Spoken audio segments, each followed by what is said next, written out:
నేటి దిన ఉత్తర ప్రత్యుత్తరాల భాగంగా కీర్తన గ్రంథము 34వ అధ్యాయము త్వరలో దేవి వచ్చి నడిపించవలసిందిగా మనం చేస్తున్నాం. నేను ఎల్లప్పుడూ యెహోవాను స్తుతించెదను, నిత్యము ఆయన కీర్తి నా నోట వింటును.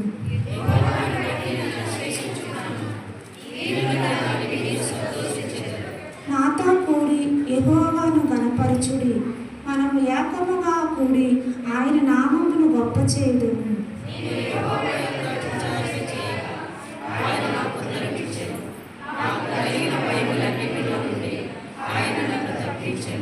వారు ఆయన తట్టు చూడగా వారికి వెలుగు కలిగెను, వారి ముఖము ఎల్లప్పుడూ లజ్జింపలు చేయకపోవును.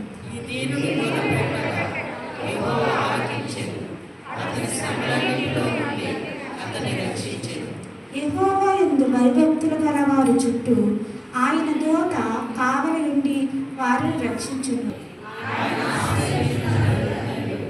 యెహోవా భక్తులారా, ఆయన యందు భయభక్తులు ఉంచుడి, ఆయన యందు భయభక్తులు ఉంచు వారికి ఏమీ పొందలేదు.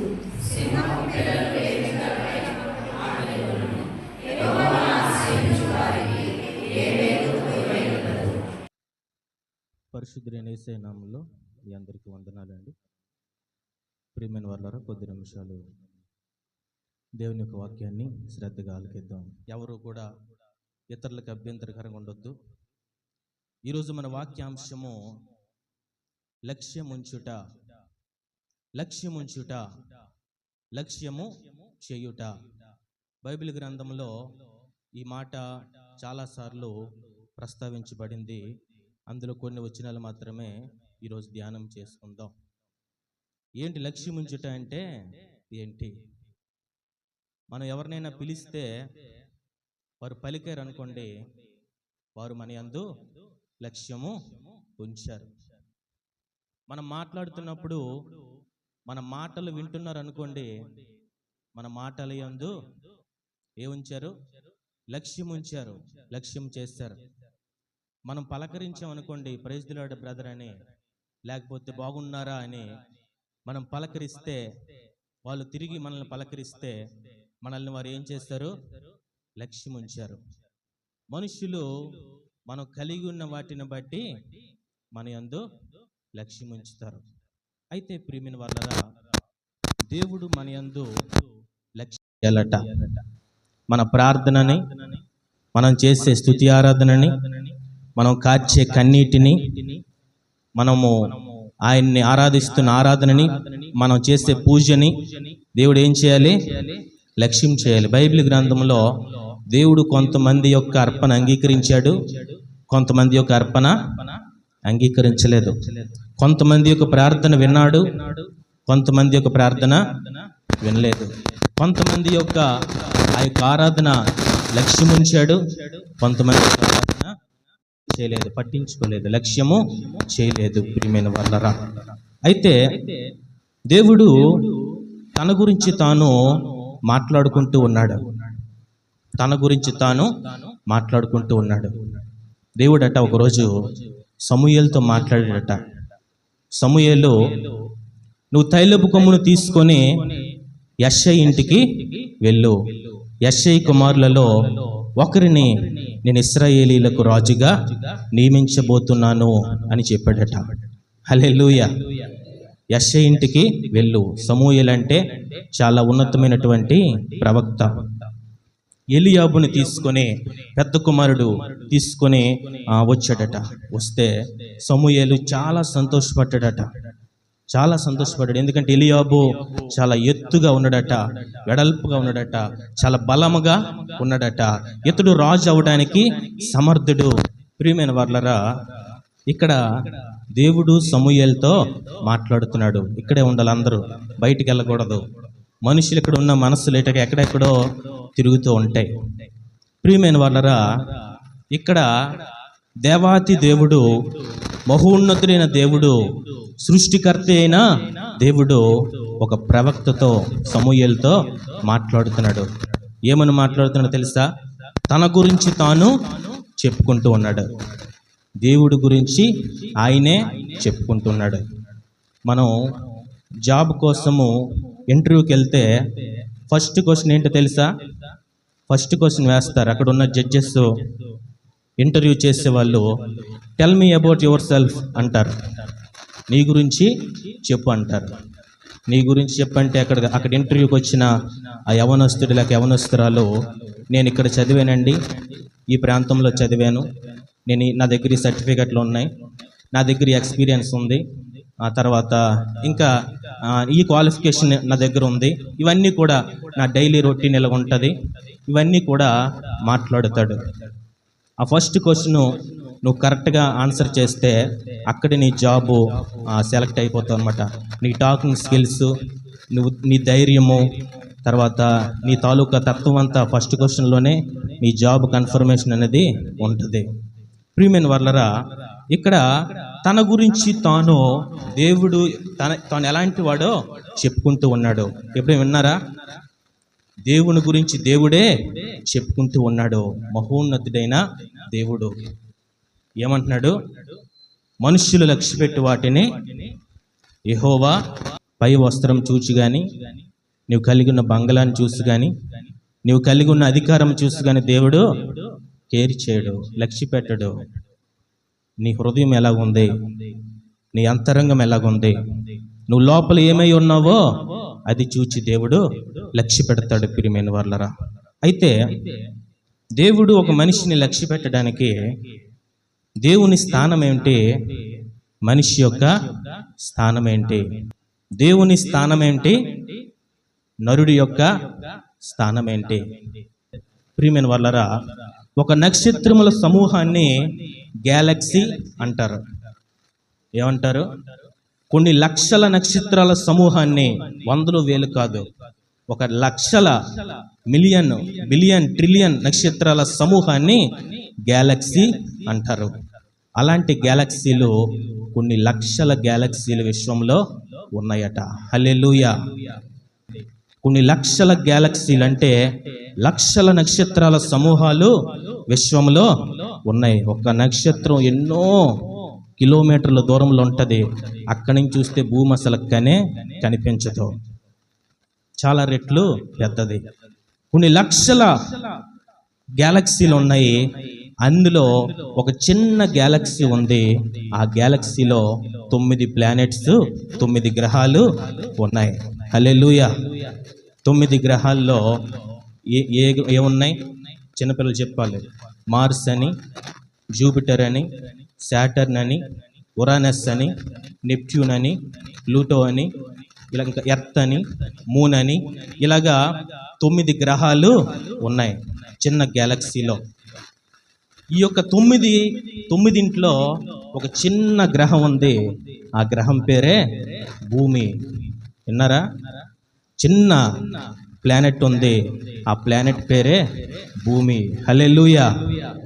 ఆ భూమి కంటే జూపిటరు, సాటర్న్, యురానస్ ఇవి చాలా పెద్ద గ్రహాలు, చాలా పెద్ద ప్లానెట్స్.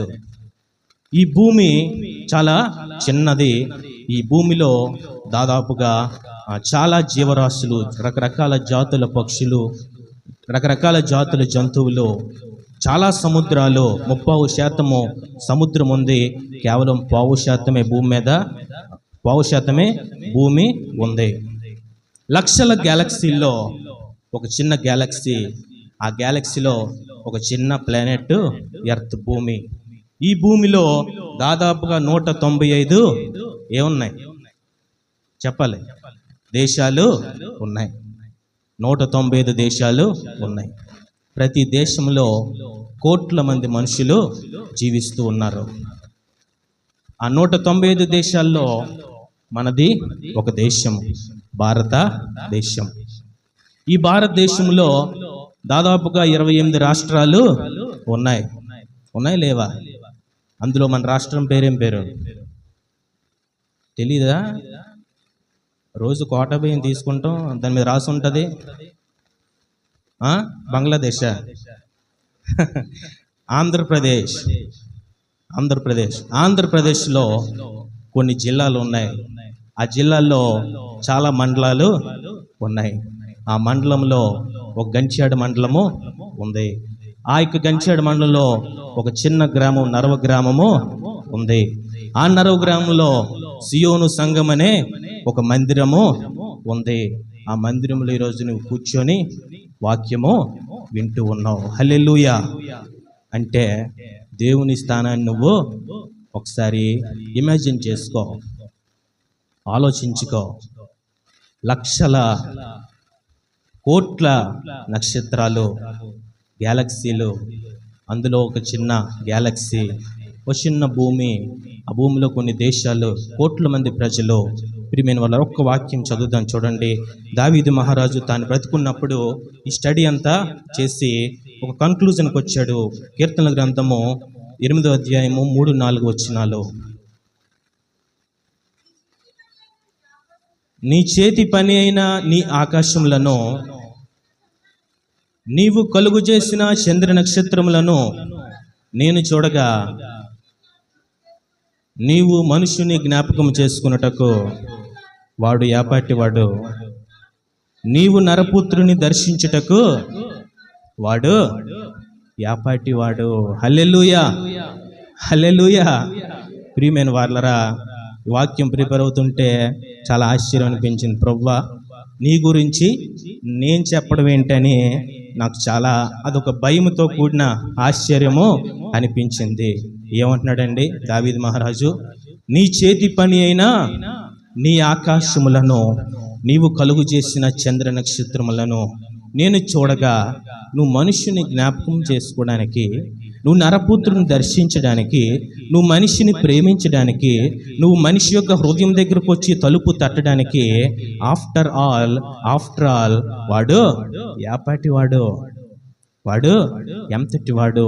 ప్రియమైన వాళ్ళరా, దావీదు మాట్లాడుతూ ఉన్నాడు. ప్రియమైన వాళ్ళరా, అంత గొప్ప దేవుడు, అంత శక్తిమంతుడైన దేవుడు ఇవన్నీ కలుగు చేయడానికి ఆయన చాలా కష్టపడ్డా? చాలా చెమటోచ్చాడా? ఈ సూర్యుడిని కలుగు చేయడానికి, ఈ చంద్రుడిని కలుగు చేయడానికి ఆయన చాలా ఏమంటారు, కౌకిలు అంటారు కదా, కౌకిలు పడ్డా? చాలా ఇబ్బంది పడ్డా? నోటి మాట ద్వారా పలుకుతుంటే అవి ఏర్పడుతున్నాయట. How powerful God is. ఎంత శక్తిమంతుడు దేవుడు. మనం ఏదో మోకలించి రమేష్ కొట్టికి పొద్దురాసి ఇచ్చినట్టుగా ఇచ్చేస్తుంటాం, ప్రభువా ఇది చేయి, అది చేయి, ఇది చేయి అని. దేవుని స్థానము చాలా ఉన్నతమైన స్థానము. దేవుణ్ణి చూడడానికి నరుడికి కన్నులు చాలవు. యేసుక్రీస్తు ప్రభు అంటే సిలువలో ఇలా వేలాడిపోయి ఆ గాయాలు, ఆ రక్తము, ఒకవైపు చూడకండి. దేవుడు పరాక్రమశాలి అయిన, యుద్ధ శూరుడైన, సైన్యములకు అధిపతి అయిన, మహోన్నతుడైన, ఎవరు కూడా ఆయనకి ఆలోచన చెప్పనవసరం లేదు, ఆయనకి జ్ఞానము బోధించిన అవసరం లేదు. ప్రియమైన వాళ్ళరా, ఆయన మహాజ్ఞాని, అనంత జ్ఞాని అయిన, మనిషి యొక్క అంతరంగాన్ని పరిశీలించేటటువంటి మహోన్నతుడైన దేవుడు. హల్లెలూయా. ప్రియమైన వాళ్ళరా, అది దేవుని యొక్క స్థానము. అయితే చాలా గొప్ప విషయం ఏంటంటే, అంత ఉన్నతమైన దేవుడు మట్టి పురుగులమైన అంత పైనుంచి చూస్తే భూమే కనిపించదు. చిటికలు వెన్ని గోరులో మట్టిలో ఉన్న చిన్న రవ్వంతా చిన్న జీవులం, మనము చిన్న మనుషులము. అయినా సరే మనము చేసే ప్రార్థన యందు ఆయన ఏం ఉంచుతాడట? లక్ష్యం ఉంచుతాడట. మనము కార్చే చిన్న కన్నీటి చుక్కల్ని ఆయన ఎంతో విలువగా పరిగణిస్తాడట. చాలా గొప్ప విషయం కదా. మనము చేసే చిన్న ఆరాధన ఆయన అంగీకరిస్తాడట. అయితే మనం గమనించాలి, దేవుడు అందరి ప్రార్థన వింటాడా? అందరి ప్రార్థన వింటాడా? మనం చిన్న ప్రార్థన చేసేసి మనం పని స్టార్ట్ చేసేస్తాం. దేవుడు విన్నాడా ఆ ప్రార్థన? మనం పడుకునే ముందు చిన్న ప్రార్థన చేసేస్తాం, ఈరోజు అంతా నువ్వు కాపాడవని. దేవుడు ఆలకించాడా? ప్రియమైన వాళ్ళ, బైబిల్ గ్రంథంలో బైబిల్ ఒక అద్దం లాంటిది. అద్దం ముందుకు వచ్చినప్పుడు నీలో ఏమి లోటుపాట్లు ఉన్నాయో అవి కనిపిస్తాయి. అప్పుడు నువ్వేం చేయాలి? సరి చేసుకోవాలి. సరి చేసుకోకుండా వెళ్ళిపోతే అద్దానికి నష్టమా? నీకే నష్టం. ప్రియమైన వాళ్ళరా, దేవుడట కొంతమంది ప్రార్థన ఆలకిస్తాడట, కొంతమంది ప్రార్థన ఆలకించడట. ఇది సత్యం. ఇది కొంతమంది యందు లక్ష్యం ఉంచుతాడట, కొంతమంది యందు లక్ష్యం ఉంచడట. ఎవరి యందు లక్ష్యం ఉంచడు, ఎవరి యందు లక్ష్యం ఉంచుతాడు అని ఒక 5 నిమిషాలు చెప్పుకొని నేను ముగించేస్తాను. ప్రియమైన వాళ్ళరా, బైబిల్ గ్రంథంలో యోధా రాజు అయిన హిజ్కియా ఉన్నాడు. ఎవరు? హిజ్కియా. ఇప్పుడు నేను విన్నారా? హిజ్కియా ఉన్నాడు. హిజ్కియా దగ్గరికి యెషయా ప్రవక్త వచ్చి మాట్లాడుతున్నాడు. ఏమని మాట్లాడుతున్నాడంటే చూద్దాం రండి. యెషయా గ్రంథము 38వ అధ్యాయము 1 నుంచి 6 వచనాలు చదవండి. హిజ్కియాతో ప్రవక్త అయిన యెషయా మాట్లాడుతున్నాడు. ఏమని మాట్లాడుతున్నాడంటే, హిజ్కియా, నువ్వు చనిపోబోతున్నావు, నీ ఇల్లు చక్కబెట్టుకో అన్నాడట. ఈ ప్రశ్న ఎవరైనా ఒక ప్రవక్త వచ్చి మనతో చెప్పారు అనుకోండి, చిన్నబాబు నీ పని అయిపోయింది, నువ్వు ఇల్లు చక్కబెట్టుకో అంటే నేనేం చేస్తాను? ఇంటి దగ్గర ఉంటానా? చర్చిలోనే ఉంటాను. కూర్చుంటానా? మోకాళ్ళ మీద ఉంటాను. అవునా? కన్నీరు కారుస్తుంటాను, ప్రభువా ఏ టైంలో వెళ్ళిపోద్ది, ఏ టైంలో పిలుస్తావు, నేను రెడీగా ఉన్నా, నీకు నా బాల్యకాలం, నా యవన కాలము, నేను చేసిన పాపం క్షమించి ప్రభువా, పరదేశంలో చేర్చుకో ప్రభు. అసలు గొంతుకు ఆరిపోయిన నీళ్లు కూడా తాగను, ఎందుకంటే ప్రవక్త వచ్చి ముందే చెప్పాడు కాబట్టి. ఇక్కడ హిజ్కియాతో యెషయా అంటున్నాడు, నువ్వు మరణమైపోతున్నావు కాబట్టి నీ ఇల్లు చక్కబెట్టుకో, నువ్వు చనిపోబోతున్నావు, ఈరోజో రేపో ఎల్లుండో పలానా టైంకి నీ ఆత్మని దేవుడు పిలుస్తాడు, నువ్వు రెడీగా ఉండు అనేసి అన్నారట. అని యెషయా ప్రవక్త వెళ్ళిపోతుంటే అక్కడ హిజ్కియా చేసిన ప్రార్థన వెంటనే దేవుడు లక్ష్య పెట్టాడు. ప్రియమైన వాళ్ళరా, వెంటనే తీసుకున్నాడు, వెంటనే అంగీకరించాడు.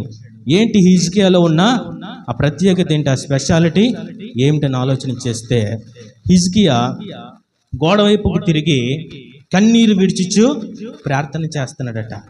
ఏమని చేస్తాడు తెలుసా?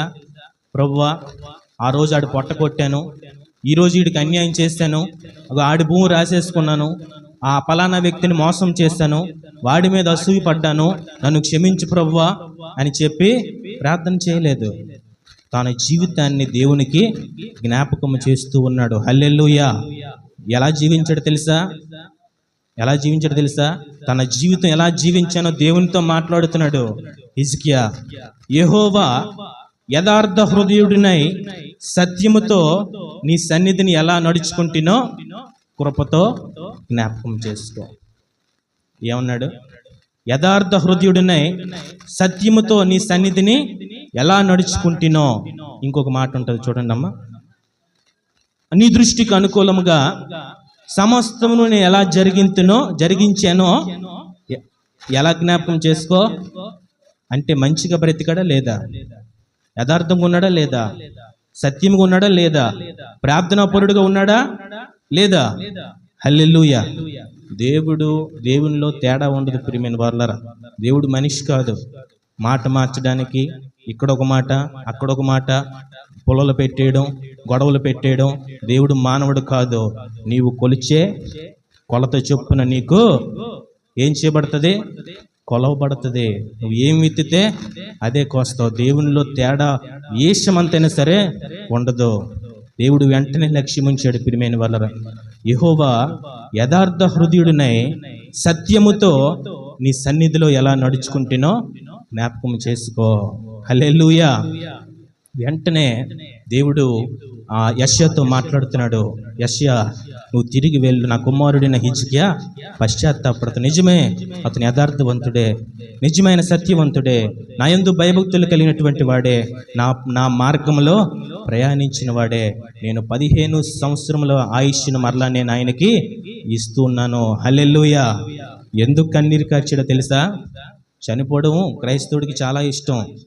అన్యుడికైతే చావు అంటే భయం, కానీ క్రైస్తవుడికి మరణం అంటే లాభము, సంతోషం, ఆనందం. ఎందుకంటే తన నిత్యమైన రాజ్యానికి వెళ్ళిపోతాడు. ఇంకా ఈ భూమి మీద అటు ఇటు తిరగడం, పనులు పాటలు గొడవలు అల్లర్లు ఇంకేమీ కూడా ఉండవు ప్రియమైన వారలారా. పౌలు వలె చావైతే లాభం అన్నట్లుగా ఉంటాడు నిజమైన ఆత్మీయుడు, నిజమైన క్రైస్తవుడు ప్రియమైన వారలారా. ఎందుకు కన్నీరు కారుస్తున్నాడు అంటే, నా ఆయుష్కాలం ఎవరి చేతిలో ఉంది? దేవుని చేతిలో ఉంది. నేను ఉదయం లేచి బ్రష్ చేసి ఏదైనా తినేసి పనికి వెళ్తున్నానంటే ఎవరి చేతిలో ఉంది? అదంతా దేవుని చేతిలో ఉంది. దేవుని సెలవు లేకుండా ఆహారము తిని తృప్తి పొందగలిగిన వాడు ఎవడని చెప్పి వాక్యము సెలవిస్తుంది ప్రియమైన వారలారా. దేవుడు 15 సంవత్సరాల ఆయుష్కాలము హిజ్కియాకి ఇచ్చి ఉన్నాడట. ప్రియమైన వారలారా, దేవుడు అంత త్వరగా ఎందుకు హిజ్కియా ప్రార్థనని లక్ష్యం ఉంచాడు? మనం ప్రార్థన చేస్తున్నాం, సంవత్సరాల తరబడి ప్రార్థన చేస్తున్నాం, రొమ్ము కొట్టుకొని ప్రార్థన చేస్తున్నాం, మన చీర చెంగుని ఇలా పెట్టి భిక్షాటను అడుక్కున్నట్లుగా ప్రార్థన చేస్తున్నాం. కానీ మన ప్రార్థనకి ఏమి రావట్లేదు, జవాబు రావట్లేదు. మన బ్రతుకు చక్కదిద్దబడటం లేదు. హిజ్కియా చిన్న ప్రార్థన చేశాడు, తన జీవితాన్ని దేవునితో చెప్పాడు. ప్రభువా, యథార్థమైన హృదయముతో సత్యంతో ఎలా నడుచుకున్నానో నన్ను ఒకసారి జ్ఞాపకం. నేను ఎవరికి అన్యాయం చేయలేదు ప్రభువా, నేను ఎవరిది దోచుకోలేదు, ఏ లోకాశలు నాలో లేవు, నేను ఎలాంటి వాడినో నీకు తెలుసు కదా, ఒక్కసారి నన్ను జ్ఞాపకము చేసుకో అన్నాడంతే. ప్రియమైన వాళ్ళరా, దావీదు మహారాజు అంటాడు, ఇప్పుడే మనము ఉత్తర ప్రత్యుత్తరంలో చదువుకున్నాం. కీర్తన గ్రంథము 34వ అధ్యాయము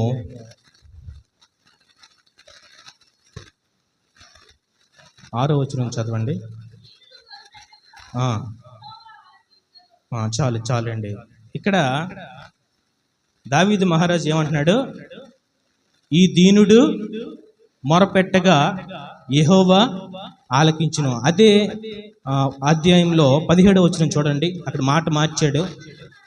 నీతిమంతులు మొరపెట్టగా యెహోవా ఆలకించెను, వారి శ్రమలన్నిటి నుండి వారిని విడిపించెను. హల్లెలూయా. మొదట 6 వచనాలు అంటాడు, ఈ దీనుడు మొరపెట్టగా ఎవరు ఆలకించారు? ఎమ్మెల్యే గారు కాదు, సర్వోన్నతుడైన దేవుడు. ఈ దీనుడు మొరపెట్టగా యెహోవా ఆలకించును, అతని శ్రమలన్నింటిలో నుండి అతను విడిపించును. తర్వాత ఈ దీనుడు అనే మొక్క కట్ చేసి నీతిమంతులు మొరపెట్టగా యెహోవా ఆలకించును, వారి శ్రమలన్నింటిలో నుండి ఆయన వారిని చెప్పాలి విడిపించెను. ఎవరు ప్రార్థన వింటాడు దేవుడు? ఎవరు ప్రార్థన వింటాడు? అదే అధ్యాయము నేను ప్రిపేర్ అవ్వలేదు, ఇందాక అమ్మగారు చదివిస్తుంటే చూశాను. 15వ వచనం చూడండి. యెహోవా దృష్టి నీతిమంతుల మీద ఉన్నది, ఆయన చెవులు ఎవరి మొరలకు ఒగ్గి ఉన్నవి? నీతిమంతుల యొక్క మొరలకు ఒగ్గి ఉన్నాయి. ప్రియమైన వాళ్ళరా, దేవుడు ఎవరిని లక్ష్య పెడతాడట? నువ్వెంత అమెరికా ప్రెసిడెంట్ అయినా దేవుడు కేర్ చేయడు. ప్రియమైన వాళ్ళరా, దేవుడు అందరినీ ప్రేమిస్తాడు, అందరినీ క్షమిస్తాడు. ఎవరు ప్రార్థన చేసిన వెంటనే జవాబిస్తాడు అంటే నీతిమంతులు మొరపెట్టగా యెహోవా ఆలకించును. హల్లెలూయా. ప్రియమైన వాళ్ళరా, ఇప్పుడు ఒక వచనం చదివిస్తాను. ఆ వచనం చాలా భయంకరంగా ఉంటుంది. దేవుడు ఎవరు ప్రార్థన ఆలకిస్తున్నాడో, ఎవరిని లక్ష్యం ఉంచుతున్నాడో మనం చదువుకున్నాం. ఎవరిని లక్ష్యం ఉంచాడో ఒక వచనం ద్వారా తెలుసుకుందాం. ఎవరిని లక్ష్యం ఉంచుతాడు? ఎవరి ప్రార్థన అంగీకరిస్తాడు? ఎవరి ఆరాధన అంగీకరిస్తాడు? ఎవరి స్తుతిని ఆరగిస్తాడు? ఎవరి కన్నీటిని విలువగా చూస్తాడు? చెప్పాలి. ఇప్పుడు చెప్పాను కదా, నీతిమంతులు మొరపెట్టగా యెహోవా ఆలకించును. వారి శ్రమలన్నిటిలో నుండి వారిని తప్పిస్తాడు, రక్షిస్తాడు, కాపాడుతాడు. ప్రియమైన వాళ్ళరా, అయితే ఎవరి ప్రార్థన ఆలకించడో నేను చెప్పను, బైబిల్లోంచే చూపిస్తాను. ఎవరి ప్రార్థన ఆలకించడో. ఇప్పుడు నువ్వు ప్రార్థన చేస్తున్నావు, దేవుడు నీ ప్రార్థన ఏం చేయాలి? ఆలకించాలి, లక్ష్యం ఉంచాలి. ఒకటి చెప్తున్నాను వినండి, నీ కుటుంబంలోనికి వివాహ సంబంధమైన, ఉద్యోగమైన, ఏదైనా సరే, డబ్బైనా, బంగారమైనా, ఏదైనా నీ కుటుంబంలోనికి రావాలంటే దేవుని చేతుల మీదుగా రావాలి. నీ సొంత జ్ఞానముతో, నీ సొంత కుయుక్తితో, నీ స్వార్థపూరితమైన ఆలోచనతో ఇంట్లోనికి వచ్చిందనుకో, కొన్ని సంవత్సరాల తర్వాత అది నీకు ఆయాసముగా మారిపోతుంది, నీ కన్నీటిని మిగులుస్తుంది. అంటే దావీదు ఏమంటాడు? నీ చిత్తము నెరవేర్చుట నాకు ఇష్టము అంటాడు. ఆయన చిత్తము మన జీవితంలో మనం వెతుక్కోకూడదు.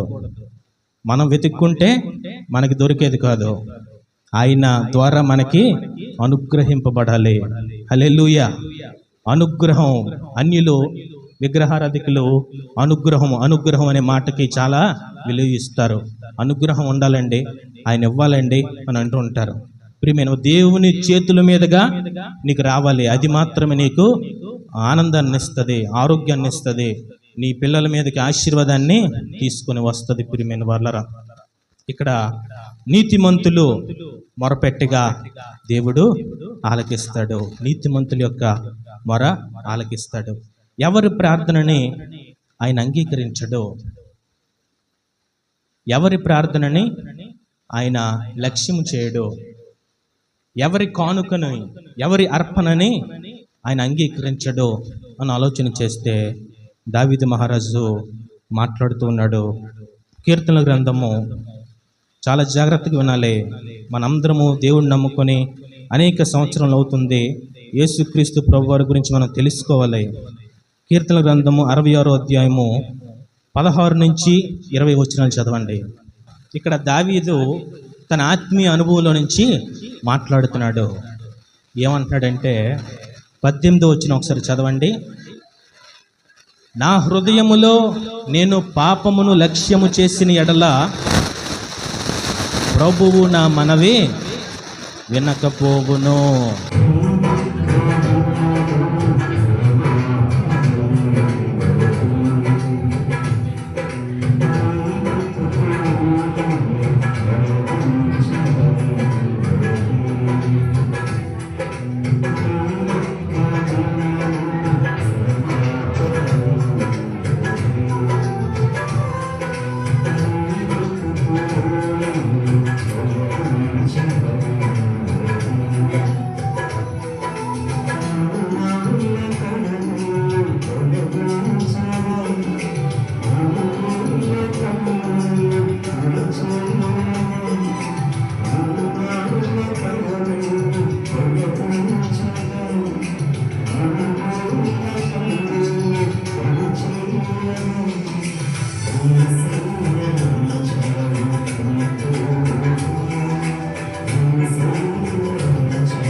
వాగ్దత్తము